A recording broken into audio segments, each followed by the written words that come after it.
আসসালামু আলাইকুম এভরিওয়ান। আমি আবারও চলে আসলাম আপনাদের সাথে নতুন একটা রেসিপি শেয়ার করার জন্য। তো আজ আমি আপনাদের সাথে শেয়ার করব মুরগির মাংস দিয়ে চাল কুমড়া রান্না একটা রেসিপি। তো দয়া করে সবাই ভিডিওটা শেষ পর্যন্ত দেখবেন। আমি এখানে 1 কেজির উপরে মুরগির মাংস নিয়েছি, আর এখানে আমি বড় সাইজের একটা চাল কুমড়া নিয়েছি। এখানে আমি সামান্য পরিমাণ আলু নিয়েছি, আর আমি 3টা পেঁয়াজ কুচি নিয়েছি।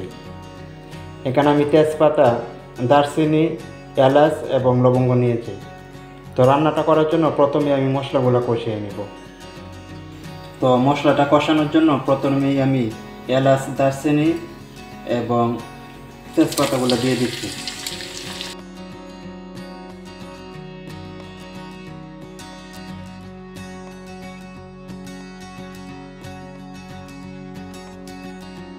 আর আমি পেঁয়াজ কুচিগুলো দিয়ে দিচ্ছি।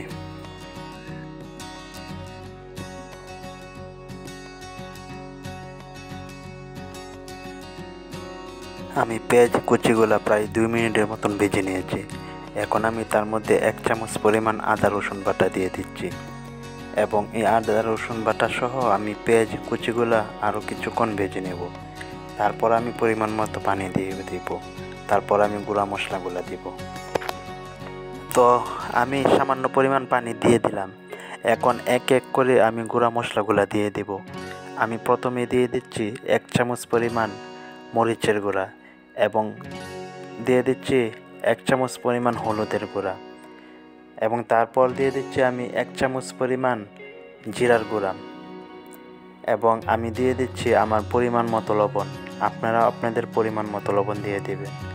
এবং এই মশলাটা এখন আমি একটু ভালোভাবে কষিয়ে নেব। আর আপনারাও মশলাটা একটু ভালোভাবে কষিয়ে নেবেন। মশলাটা যত ভালোভাবে কষাবেন রেসিপিটা ততই ভালো হবে। তাই সবাই মশলাটা ভালোভাবে কষিয়ে নেবেন। তো আমি মশলাটা ভালোভাবে কষিয়ে নিয়েছি। এখন আমি তার মধ্যে মুরগির মাংসগুলো দিয়ে দিচ্ছি, এবং এই মুরগির মাংসটাও আমি ভালোভাবে কষিয়ে নেব। তো মুরগির মাংসটা আমার ভালোভাবে কষানো হয়ে গিয়েছে। এখন আমি তার মধ্যে চাল কুমড়া এবং আলুগুলা দিয়ে দিব।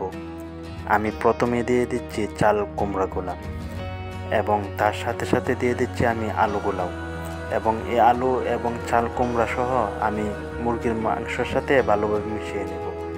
এবং এই মুরগির মাংসের সাথে আমি চাল কুমড়া আর আলুগুলাও একটু ভালোভাবে কষিয়ে নেব।